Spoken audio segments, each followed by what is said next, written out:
Judges chapter 16. One day Samson went to the Philistine town of Gaza and spent the night with a prostitute. Word soon spread that Samson was there, so the men of Gaza gathered together and waited all night at the town gates. They kept quiet during the night, saying to themselves, "When the light of morning comes, we will kill him." But Samson stayed in bed only until midnight. Then he got up, took hold of the doors of the town gate, including the 2 posts, and lifted them up, bar and all. He put them on his shoulders and carried them all the way to the top of the hill across from Hebron. Sometime later, Samson fell in love with a woman named Delilah, who lived in the valley of Sorek.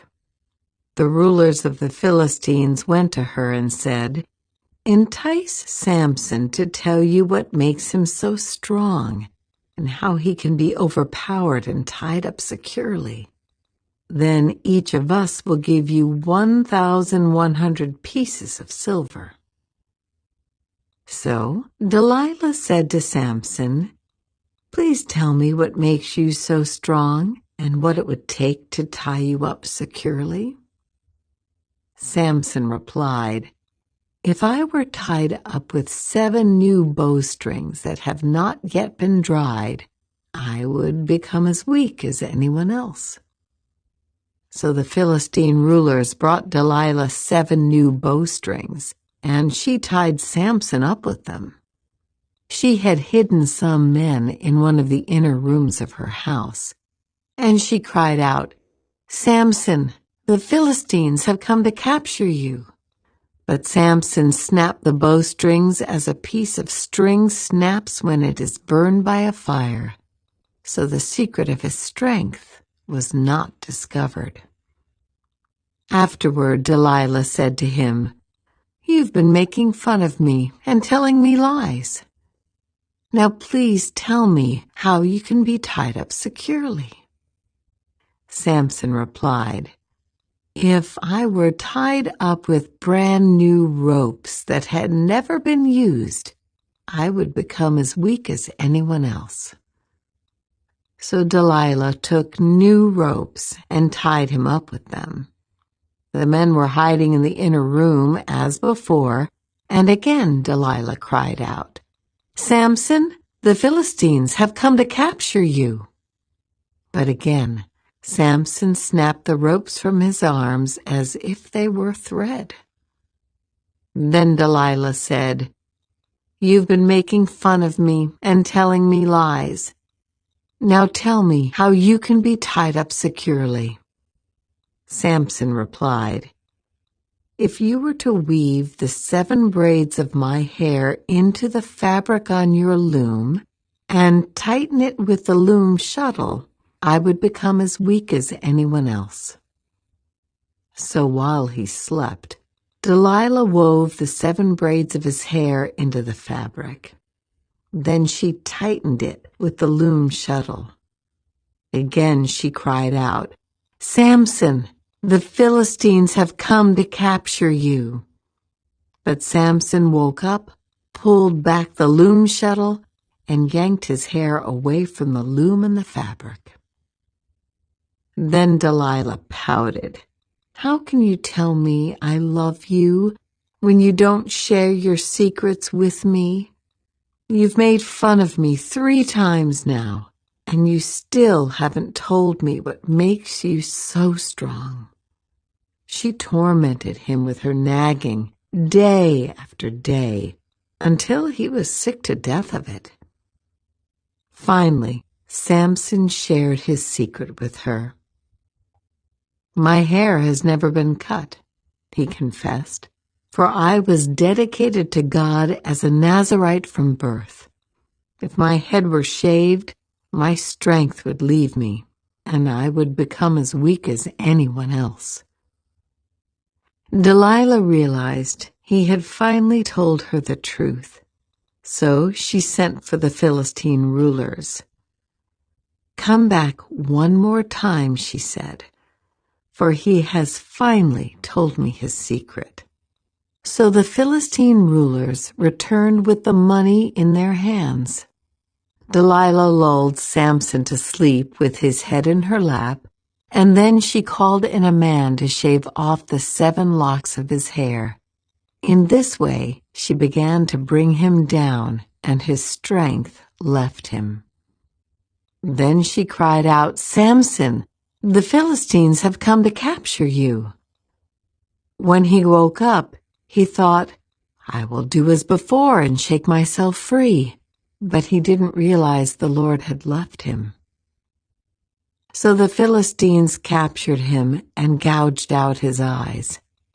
They took him to Gaza, where he was bound with bronze chains and forced to grind grain in the prison. But before long, his hair began to grow back. The Philistine rulers held a great festival, offering sacrifices and praising their god Dagon. They said, "Our God has given us victory over our enemy, Samson." When the people saw him, they praised their God, saying, "Our God has delivered our enemy to us. The one who killed so many of us is now in our power." Half drunk by now, the people demanded, "Bring out Samson so he can amuse us." So he was brought from the prison to amuse them, and they had him stand between the pillars supporting the roof. Samson said to the young servant who was leading him by the hand, "Place my hands against the pillars that hold up the temple. I want to rest against them." Now the temple was completely filled with people. All the Philistine rulers were there, and there were about 3,000 men and women on the roof who were watching as Samson amused them. Then Samson prayed to the Lord, "Sovereign Lord, remember me again. Oh God, please strengthen me just one more time. With one blow, let me pay back the Philistines for the loss of my 2 eyes." Then Samson put his hands on the 2 center pillars that held up the temple. Pushing against them with both hands, he prayed, "Let me die with the Philistines." And the temple crashed down on the Philistine rulers and all the people. So he killed more people when he died than he had during his entire lifetime. Later, his brothers and other relatives went down to get his body. They took him back home and buried him between Zorah and Eshtaol, where his father Manoah was buried. Samson had judged Israel for 20 years. Judges chapter 17. There was a man named Micah who lived in the hill country of Ephraim. One day he said to his mother, "I heard you place a curse on the person who stole 1,100 pieces of silver from you. Well, I have the money. I was the one who took it." "The Lord bless you for admitting it," his mother replied. He returned the money to her, and she said, "I now dedicate these silver coins to the Lord. In honor of my son, I will have an image carved and an idol cast." So when he returned the money to his mother, she took 200 silver coins and gave them to a silversmith, who made them into an image and an idol, and these were placed in Micah's house. Micah set up a shrine for the idol, and he made a sacred ephod and some household idols. Then he installed one of his sons as his personal priest. In those days, Israel had no king. All the people did whatever seemed right in their own eyes. One day a young Levite, who had been living in Bethlehem in Judah, arrived in that area. He had left Bethlehem in search of another place to live, and as he traveled, he came to the hill country of Ephraim. He happened to stop at Micah's house as he was traveling through. "Where are you from?" Micah asked him. He replied, "I am a Levite from Bethlehem in Judah, and I am looking for a place to live." "Stay here with me," Micah said, "and you can be a father and priest to me. I will give you 10 pieces of silver a year, plus a change of clothes and your food." The Levite agreed to this, and the young man became like one of Micah's sons. So Micah installed the Levite as his personal priest, and he lived in Micah's house. "I know the Lord will bless me now," Micah said, "because I have a Levite serving as my priest." Judges chapter 18. Now in those days, Israel had no king, and the tribe of Dan was trying to find a place where they could settle, for they had not yet moved into the land assigned to them when the land was divided among the tribes of Israel. So the men of Dan chose from their clans 5 capable warriors from the towns of Zorah and Eshtaol to scout out a land for them to settle in. When these warriors arrived in the hill country of Ephraim, they came to Micah's house and spent the night there. While at Micah's house, they recognized the young Levite's accent, so they went over and asked him, "Who brought you here, and what are you doing in this place? Why are you here?" He told them about his agreement with Micah and that he had been hired as Micah's personal priest. Then they said, "Ask God whether or not our journey will be successful." "Go in peace," the priest replied, "for the Lord is watching over your journey." So the 5 men went on to the town of Laish, where they noticed the people living carefree lives, like the Sidonians. They were peaceful and secure. The people were also wealthy because their land was very fertile, and they lived a great distance from Sidon and had no allies nearby. When the men returned to Zorah and Eshtaol, their relatives asked them, "What did you find?" The men replied, "Come on, let's attack them. We have seen the land, and it is very good. What are you waiting for? Don't hesitate to go and take possession of it. When you get there, you will find the people living carefree lives. God has given us a spacious and fertile land, lacking in nothing." So 600 men from the tribe of Dan, armed with weapons of war, set out from Zorah and Eshtaol. They camped at a place west of Kiriath Jearim in Judah, which is called Mahanadan to this day. Then they went on from there into the hill country of Ephraim and came to the house of Micah. The 5 men who had scouted out the land around Laish explained to the others, "These buildings contain a sacred ephod, as well as some household idols, a carved image, and a cast idol. What do you think you should do?" Then the 5 men turned off the road and went over to Micah's house, where the young Levite lived, and greeted him kindly. As the 600 armed warriors from the tribe of Dan stood at the entrance of the gate, the 5 scouts entered the shrine and removed the carved image, the sacred ephod, the household idols, and the cast idol. Meanwhile, the priest was standing at the gate with the 600 armed warriors.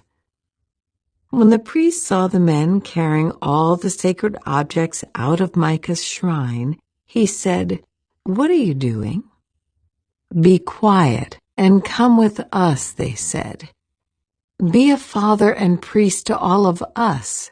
Isn't it better to be a priest for an entire tribe and clan of Israel than for the household of just one man?"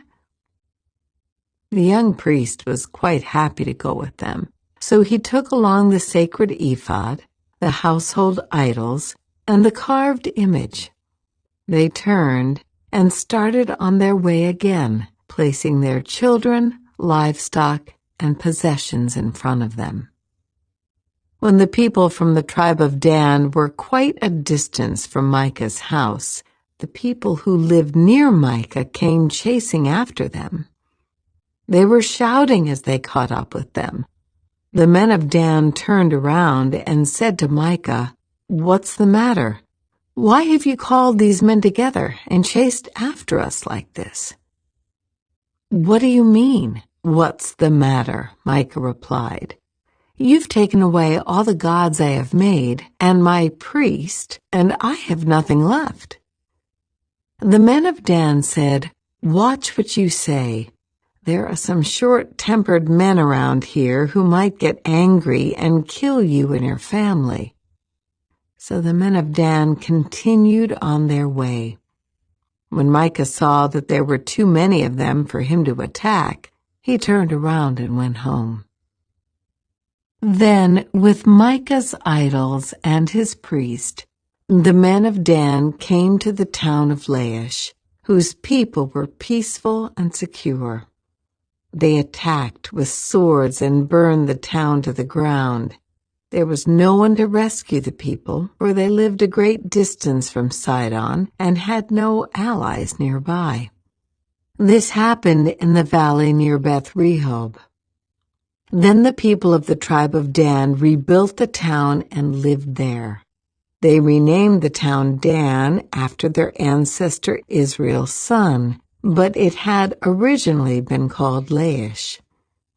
Then they set up the carved image, and they appointed Jonathan, son of Gershom, son of Moses, as their priest. This family continued as priests for the tribe of Dan until the exile. So Micah's carved image was worshipped by the tribe of Dan as long as the tabernacle of God remained at Shiloh. Judges chapter 19. Now in those days Israel had no king. There was a man from the tribe of Levi living in a remote area of the hill country of Ephraim. One day he brought home a woman from Bethlehem in Judah to be his concubine, but she became angry with him and returned to her father's home in Bethlehem. After about 4 months, her husband set out for Bethlehem to speak personally to her and persuade her to come back. He took with him a servant and a pair of donkeys. When he arrived at her father's house, her father saw him and welcomed him. Her father urged him to stay a while, so he stayed 3 days, eating, drinking, and sleeping there. On the 4th day, the man was up early, ready to leave. But the woman's father said to his son-in-law, "Have something to eat before you go." So the 2 men sat down together and had something to eat and drink. Then the woman's father said, "Please stay another night and enjoy yourself." The man got up to leave, but his father-in-law kept urging him to stay. So he finally gave in and stayed the night. On the morning of the 5th day, he was up early again, ready to leave, and again the woman's father said, "Have something to eat. Then you can leave later this afternoon." So they had another day of feasting. Later, as the man and his concubine and servant were preparing to leave, his father-in-law said, "Look, it's almost evening. Stay the night and enjoy yourself. Tomorrow you can get up early and be on your way." But this time the man was determined to leave. So he took his 2 saddled donkeys and his concubine and headed in the direction of Jebus, that is, Jerusalem. It was late in the day when they neared Jebus, and the man's servant said to him, "Let's stop at this Jebusite town and spend the night there." "No," his master said, "we can't stay in this foreign town where there are no Israelites. Instead, we will go on to Gibeah. Come on, let's try to get as far as Gibeah or Ramah, and we'll spend the night in one of those towns." So they went on. The sun was setting as they came to Gibeah, a town in the land of Benjamin. So they stopped there to spend the night. They rested in the town square, but no one took them in for the night. That evening, an old man came home from his work in the fields. He was from the hill country of Ephraim, but he was living in Gibeah, where the people were from the tribe of Benjamin. When he saw the travelers sitting in the town square, he asked them where they were from and where they were going. "We have been in Bethlehem in Judah," the man replied. "We are on our way to a remote area in the hill country of Ephraim, which is my home. I traveled to Bethlehem, and now I'm returning home. But no one has taken us in for the night, even though we have everything we need. We have straw and feed for our donkeys and plenty of bread and wine for ourselves." "You are welcome to stay with me," the old man said. "I will give you anything you might need, but whatever you do, don't spend the night in the square." So he took them home with him and fed the donkeys. After they washed their feet, they ate and drank together. While they were enjoying themselves, a crowd of troublemakers from the town surrounded the house. They began beating at the door and shouting to the old man, "Bring out the man who is staying with you so we can have sex with him." The old man stepped outside to talk to them. "No, my brothers, don't do such an evil thing, for this man is a guest in my house, and such a thing would be shameful. Here, take my virgin daughter and this man's concubine. I will bring them out to you, and you can abuse them and do whatever you like. But don't do such a shameful thing to this man." But they wouldn't listen to him. So the Levite took hold of his concubine and pushed her out the door. The men of the town abused her all night, taking turns raping her until morning. Finally, at dawn, they let her go. At daybreak, the woman returned to the house where her husband was staying. She collapsed at the door of the house and lay there until it was light. When her husband opened the door to leave, there lay his concubine with her hands on the threshold. He said, "Get up, let's go." But there was no answer, so he put her body on his donkey and took her home. When he got home, he took a knife and cut his concubine's body into 12 pieces. Then he sent one piece to each tribe throughout all the territory of Israel. Everyone who saw it said, "Such a horrible crime has not been committed in all the time since Israel left Egypt." Think about it.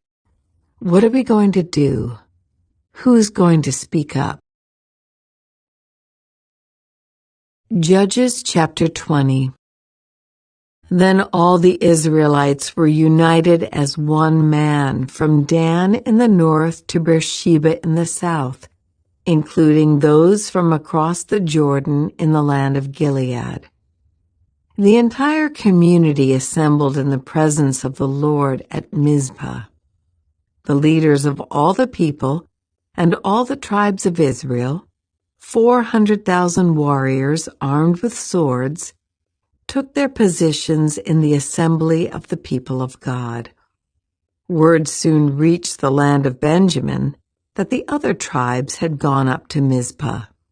The Israelites then asked how this terrible crime had happened. The Levite, the husband of the woman who had been murdered, said, "My concubine and I came to spend the night in Gibeah, a town that belongs to the people of Benjamin. That night, some of the leading citizens of Gibeah surrounded the house planning to kill me, and they raped my concubine until she was dead. So I cut her body into 12 pieces and sent the pieces throughout the territory assigned to Israel, for these men have committed a terrible and shameful crime. Now then, all of you, the entire community of Israel, must decide here and now what should be done about this." And all the people rose to their feet in unison and declared, "None of us will return home. No, not even one of us. Instead, this is what we will do to Gibeah. We will draw lots to decide who will attack it. 1/10 of the men from each tribe will be chosen to supply the warriors with food, and the rest of us will take revenge on Gibeah of Benjamin for this shameful thing they have done in Israel." So all the Israelites were completely united, and they gathered together to attack the town. The Israelites sent messengers to the tribe of Benjamin, saying, "What a terrible thing has been done among you. Give up those evil men, those troublemakers from Gibeah, so we can execute them and purge Israel of this evil." But the people of Benjamin would not listen. Instead, they came from their towns and gathered at Gibeah to fight the Israelites. In all, 26,000 of their warriors armed with swords arrived in Gibeah to join the 700 elite troops who lived there. Among Benjamin's elite troops, 700 were left-handed, and each of them could sling a rock and hit a target within a hair's breadth without missing. Israel had 400,000 experienced soldiers armed with swords, not counting Benjamin's warriors. Before the battle, the Israelites went to Bethel and asked God, which tribe should go first to attack the people of Benjamin? The Lord answered, "Judah is to go first." So the Israelites left early the next morning and camped near Gibeah. Then they advanced toward Gibeah to attack the men of Benjamin. But Benjamin's warriors, who were defending the town, came out and killed 22,000 Israelites on the battlefield that day. But the Israelites encouraged each other and took their positions again at the same place they had fought the previous day. For they had gone up to Bethel and wept in the presence of the Lord until evening. They had asked the Lord, "Should we fight against our relatives from Benjamin again?" And the Lord had said, "Go out and fight against them." So the next day, they went out again to fight against the men of Benjamin. But the men of Benjamin killed another 18,000 Israelites, all of whom were experienced with the sword. Then all the Israelites went up to Bethel and wept in the presence of the Lord and fasted until evening. They also brought burnt offerings and peace offerings to the Lord. The Israelites went up seeking direction from the Lord. In those days the Ark of the Covenant of God was in Bethel, and Phinehas, son of Eleazar and grandson of Aaron, was the priest. The Israelites asked the Lord, "Should we fight against our relatives from Benjamin again, or should we stop?" The Lord said, "Go. Tomorrow I will hand them over to you." So the Israelites set an ambush all around Gibeah. They went out on the third day and took their positions at the same place as before. When the men of Benjamin came out to attack, they were drawn away from the town, and, as they had done before, they began to kill the Israelites. About 30 Israelites died in the open fields and along the roads, one leading to Bethel and the other leading back to Gibeah. Then the warriors of Benjamin shouted, "We're defeating them as we did before." But the Israelites had planned in advance to run away so that the men of Benjamin would chase them along the roads and be drawn away from the town. When the main group of Israelite warriors reached Baal Tamar, they turned and took up their positions. Meanwhile, the Israelites hiding in ambush to the west of Gibeah jumped up to fight. There were 10,000 elite Israelite troops who advanced against Gibeah. The fighting was so heavy that Benjamin didn't realize the impending disaster. So the Lord helped Israel defeat Benjamin, and that day the Israelites killed 25,100 of Benjamin's warriors, all of whom were experienced swordsmen. Then the men of Benjamin saw that they were beaten. The Israelites had retreated from Benjamin's warriors in order to give those hiding in ambush more room to maneuver against Gibeah. Then those who were hiding rushed in from all sides and killed everyone in the town. They had arranged to send up a large cloud of smoke from the town as a signal. When the Israelites saw the smoke, they turned and attacked Benjamin's warriors.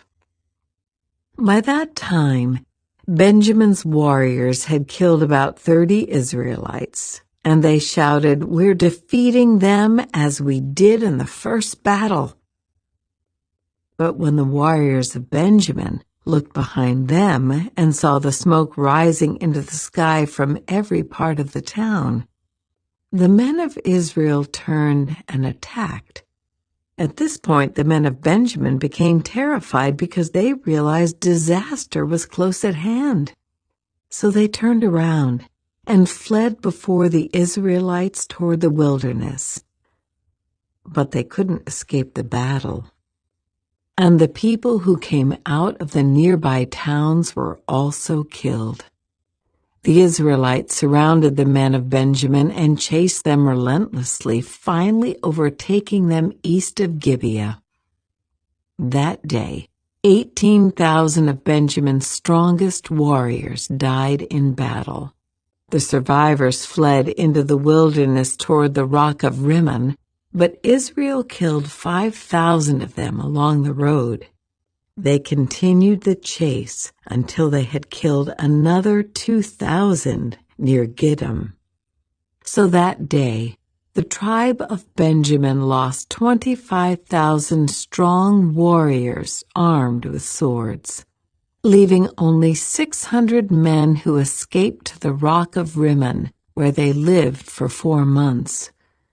And the Israelites returned and slaughtered every living thing in all the towns, the people, the livestock, and everything they found. They also burned down all the towns they came to. Judges chapter 21. The Israelites had vowed at Mizpah, "We will never give our daughters in marriage to a man from the tribe of Benjamin." Now the people went to Bethel and sat in the presence of God until evening, weeping loudly and bitterly. "O Lord, God of Israel," they cried out, "why has this happened in Israel? Now one of our tribes is missing from Israel." Early the next morning, the people built an altar and presented their burnt offerings and peace offerings on it. Then they said, Who among the tribes of Israel did not join us at Mizpah when we held our assembly in the presence of the Lord? At that time, they had taken a solemn oath in the Lord's presence, vowing that anyone who refused to come would be put to death. The Israelites felt sorry for their brother Benjamin and said, "Today one of the tribes of Israel has been cut off. How can we find wives for the few who remain, since we have sworn by the Lord not to give them our daughters in marriage?" So they asked, "Who among the tribes of Israel did not join us at Mizpah when we assembled in the presence of the Lord?" And they discovered that no one from Jabesh Gilead had attended the assembly, for after they counted all the people, no one from Jabesh Gilead was present. So the assembly sent 12,000 of their best warriors to Jabesh Gilead with orders to kill everyone there, including women and children. "This is what you are to do," they said. "Completely destroy all the males and every woman who is not a virgin." Among the residents of Jabesh Gilead, they found 400 young virgins who had never slept with a man, and they brought them to the camp at Shiloh in the land of Canaan. The Israelite assembly sent a peace delegation to the remaining people of Benjamin who were living at the rock of Rimmon. Then the men of Benjamin returned to their homes, and the 400 women of Jabesh Gilead who had been spared were given to them as wives. But there were not enough women for all of them. The people felt sorry for Benjamin because the Lord had made this gap among the tribes of Israel. So the elders of the assembly asked, "How can we find wives for the few who remain, since the women of the tribe of Benjamin are dead? There must be heirs for the survivors so that an entire tribe of Israel is not wiped out. But we cannot give them our own daughters in marriage because we have sworn with a solemn oath that anyone who does this will fall under God's curse." Then they thought of the annual festival of the Lord held in Shiloh, south of Lebonah and north of Bethel, along the east side of the road that goes from Bethel to Shechem. They told the men of Benjamin who still needed wives, "Go and hide in the vineyards. When you see the young women of Shiloh come out for their dances, rush out from the vineyards, and each of you can take one of them home to the land of Benjamin to be your wife. And when their fathers and brothers come to us in protest, we will tell them, 'Please be sympathetic. Let them have your daughters, for we didn't find wives for all of them when we destroyed Jabesh Gilead. And you are not guilty of breaking the vow, since you did not actually give your daughters to them in marriage.'" So the men of Benjamin did as they were told. Each man caught one of the women as she danced in the celebration and carried her off to be his wife. They returned to their own land, and they rebuilt their towns and lived in them. Then the people of Israel departed by tribes and families, and they returned to their own homes. In those days, Israel had no king. All the people did whatever seemed right in their own eyes.